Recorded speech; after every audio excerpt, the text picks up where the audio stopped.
turns out that quite often we're not going to be able to accomplish all of our goals with one op-amp device or with one op-amp building block, so we're often going to need to cascade them. Cascading is when you take the output of one stage and you send it into the input of the next stage. So for example, if I wanted a gain of 1 million, well, I could do that as two stages of negative 1,000. So negative 1,000 times negative 1,000 gives me positive 1 million. And so I would need to have two inverting amplifier stages of negative 1,000 gain apiece. Now you might say, why not just do it with a gain of 1 million in a single stage of a non-inverting amplifier? And the answer is that it's not a good idea to have resistors that are either too big or too small in a single stage of an op-amp.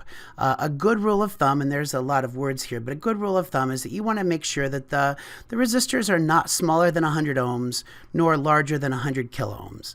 Now that's not a hard and fast law. There are exceptions to that rule, and a person who understands what they're doing can use resistors that are smaller or resistors that are larger. But at this point in your development, I think that it would be a good choice to stay within that range. So just be aware, you don't want the resistors to be too small, and you don't want them to be too large.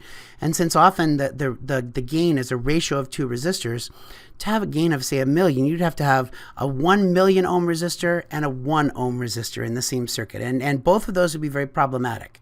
And so we can't do it all in one stage. So we're going to need to keep our resistor values reasonable, and that will often mean that we're going to need to have multiple stages. And so when you look at the equation you're being asked to implement, and there are several examples of this in today's examples, you want to look at it and say, is it positive or is it negative? Is the gain within the range of about up to about 1,000?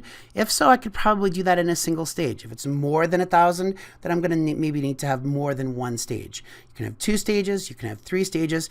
In the lab that you're going to be doing next time, I actually have 5 different op-amp stages in a single circuit to be able to perform a relatively complex task. So just be aware of the fact that if you have a relatively complex function that needs to be implemented, perhaps with a very large amplification factor, you're probably going to need more than one op-amp stage.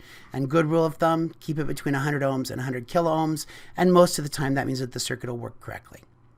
So you just got one more set of examples to complete. That's the cascading op-amp circuit design examples, and at that point then you'll be ready to come to class tomorrow.